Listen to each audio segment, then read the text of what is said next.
Hey, hey, Mr. Mack-Poole, and welcome to the Russian Revolution. And I'm going to be looking, or we are going to go on a voyage of discovery. We're going to be focusing on two significant individuals from the Russian Revolution. So I thought I'd start with the big man, old Vladimir Lenin himself. Okay. So his early life is quite interesting. And what you find with both Trotsky and Lenin is that they have these common themes of many revolutionaries. So Vladimir Lenin was not actually born Vladimir Lenin. He was born Vladimir Ilyich Ulyanov. Now, a lot of these Russian revolutionaries, they just seem to pick their names for what they think sounds cool, and I think it's quite a cool way to develop one's reputation. Like it's almost like powering up or something, or leveling up. Like I have become a revolutionary. Power up. Okay. No, oh, I'm not just a revolutionary. I'm a Super Saiyan revolutionary. Anyway, away from the geeky jokes. So he chose the moniker of Lenin. Now, one of the similarities that I was just about to talk about, but got distracted by my own tangent, was that Lenin came from a prosperous middle-class family, and Trotsky does as well. He embraced socialist politics following his brother's execution. So his brother attempted to plot against the Tsar, Tsar Alexander, I believe, and he was executed for that reason. He was expelled from his university for his activities, and he was arrested in 1897 for sedition, and he was exiled, and he married his wife Natalie Krospushka. I think you pronounce it there. So you can see that his early life obviously has an immense impact on what follows, and these the revolutionary instincts, I would say, were honed from a young age, and maybe a personal vengeance to revenge his brother's death. He certainly hated the Romanovs because of that. And if you don't know who the Romanovs are, they are the ruling dynasty of the Tsars that were in charge of the Russian Empire, shall we say. Okay. Now, his personality type always really intrigues me because he's so single-minded, almost like religiously dogmatic, really, in the way that he wasn't one to negotiate, and his forceful his forceful personality type led to the Bolshevik and Menshevik split. So this is the early split in the Russian social revolutionaries, early communist movement. Lenin's kind of intransigence there led to that split. Now, it's because he believes in something called vanguard theory, which I'm going to touch on again later. But revolution, according to Lenin, was dependent on a strata of core dedicated revolutionaries. Like that's all they wanted to do with their life. They literally had no other job in life but being a revolutionary. They weren't doing the 9 to 5 and then interested in a bit of revolutionary politics.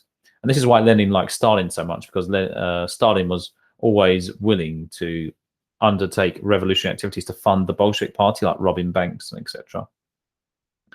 Now, his dogmatic personality type actually leads to this cult of personality. He was the first dictator of the Soviet Union, and they based the Russian propaganda on the Orthodox Church's iconography. It's really, really interesting. And he almost kind of created this cult where he's a kind of demigod dictator, really. Now, this is a contradiction between what he wanted, because he wanted to have a kind of society without hierarchy, a kind of classless society where true communism would be realized. However, he wanted himself at the apex of that, and I always see that in contradiction. I'm not saying he's a great man, and I'm not saying he didn't believe in true Marxism, and great men often have great contradictions in them. So, moving on, his notable idea is vanguard theory, that you'd have a dedicated core of revolutionaries, and this is who would make up the party membership, rather than just a more moderate party base. He believed in the dictatorship of the proletariat, that when the revolution came, that the proletariat would have to rule with an iron fist, really, against counter-revolutionary bourgeois elites. He notably wrote his April Theses. So when he returned to Russia after the February Revolution, now if you don't know, there was a bourgeois revolution in February, and if you know what bourgeois means, it means the upper middle classes. These first had a revolution in the Russian Empire. After this, in October, there was a Bolshevik revolution, which was a proletarian revolution.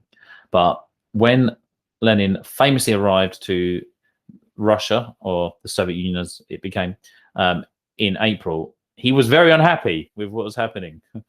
So he was sent by the German authorities in this famous, infamous, really sealed train to Russia to stir up problems, and he certainly did that. So when he arrives with his April Theses, which he wrote supposedly mostly on the train on the way there, he has this set of ideas, and one is down with the government, because there was a provisional government. Now it was made up of the Duma and the Petrograd Soviet, who his core man Trotsky was actually the chairman of. But we'll get to that in a second. So he writes his April Theses, and he's really like, revolution, we need a revolution, not a bourgeois one, a proletarian one. Many Marxists at the time, actually, in February with that first revolution, thought, well, this is it. This is the revolution. Obviously, that didn't happen. And in part, it's because of Vladimir Lenin's very strong personality type. Now, he famously, after the Bolshevik Revolution in October, he called elections, and the Bolsheviks didn't win them. The Social Revolutionaries did. And the Social Revolutionaries were a more moderate Marxist party. And when he looked at the results, he said, elections mean nothing. I just think that's really, really funny. Part of his kind of non-negotiable style of personality. He believed in something called stage theory, stage theory, whereby every society goes through certain stages. So you have a hunter-gatherer society, then a feudal society, then an industrial society. And kind of what Marx believed in was that you would gradually get to communism, and Lenin very much advocated this, that the Soviet Union wouldn't be able to just arrive at communism straight away, that you had to go through kind of careful stages. And even though he's completely radical in all other respects, this is something that he doesn't want to realize communism too soon. He realizes that you have to be practical about these things. Establish socialism, then communism, and that's the order of which way it would work.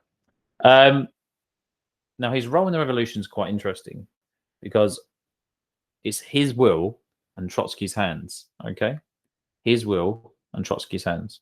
So, according to Steinberg in 2001, in Voices of the Revolution, Lenin stated that an armed uprising is inevitable, and the time for it is fully ripe. He was, of course, as history would judge, completely and utterly correct. Now, the problem with a lot of Marxists is that they get obsessed with the theory of action, but they don't actually have any action. So he's always someone like, look, we need to do this now. We need to get things going. We need to, we need action. We need to have this revolution, and we're going to do it by doing this, this, and this. And he's very definite and precise about how he's going to realize revolution. Where a lot of other Marxists are just intellectuals that like ponderous talk. So I think, as Karl Marx said, that all hitherto philosophers have analyzed the world. The point is to change it, and he really understood that. Yeah, his theory and his action, and reality were the same. Okay, and that makes him a unique Marxist. He realized that the time was ripe. Okay, in 1917, in October, he knew that this was the time, and he was completely right. So he dominates this meeting, and he wins 10-2. And the only people that oppose him, there's only two votes against him. And so he wins the argument, and then Trotsky then carries out the revolution for him. And this is quite curious, because why didn't he just be on the ground? I think he was too worried that if he was killed in a revolutionary activity, he wouldn't then be able to organize a subsequent one. Anyway, so Leon Trotsky. So a different case study. Now, like Lenin, he was born into a kind of more wealthy family, and this is something that Karl Marx said, well, that's what happens in any class where you have, in any class system where you have conflict, you need people from the oppressor class to join in with the oppressed class. So the elements of the bourgeois, or the petty bourgeois, as those two were, really would sympathize with the proletariat and work on their behalf to liberate them from the chains of their exploitation. And sorry, the two, just to go back a second, because I forgot their names. That is Zinoviev and Kamenev that opposed Lenin in that meeting and voted against a revolution. They were more willing for a very slow realization of socialism. Anyway, back to Leon Trotsky. So again, his name wasn't actually Trotsky. He was born Lev Davidovich Bronstein, and yes, he was Jewish. And he was born in the Ukraine. He spoke this weird mixture of Ukrainian and Russian. Was arrested for a lot of revolutionary activities. And something that I forgot to mention earlier, Trotsky and Lenin actually met whilst they were exiles and emigres in London, of all places. So, but although they were both keen Marxists, they fell out. They fell out over, well, really, Lenin's dominant personality. I think Trotsky really wanted to be the leader of the communist movement, and some dedicated, because there are people that really believe that Trotsky's reading of Marxism is basically the best, and you do get Trotskyite Marxists who will say, well, he was a co-leader really because he was so important in that revolution. Anyway, moving on, his personality type. Now, see, I'm a little bit cautious when I want to talk about him. He was a voracious reader and writer, probably one of the most, almost like the most intellectual of all Marxists, but that doesn't mean that he wasn't practical. So, but he was very, very good at making speeches. He was highly intelligent. This is a man of extraordinary abilities. Could speak multiple languages. I mean, Lenin could speak remedial English, but he, like a lot of great men, he kind of believed in his own brand a bit too much, and that's probably his Achilles heel. He was just too arrogant, especially when he underestimated Joseph Stalin. And initially, he joined Martov's Mensheviks and became an independent revolutionary that tried to heal the rift between the Mensheviks and the Bolsheviks. And Martov had opposed Lenin in 1904 and 1905 when the Social Revolutionaries were still a party. They were both members of that. Lenin obviously wanted his core revolutionaries, and Martov said, no, you can have a wider party membership and we can realize socialism in a more slow way. Like, things will evolve. You don't have to have revolutions, it doesn't have to be violent. We can slowly get there with union activity and protest, etc.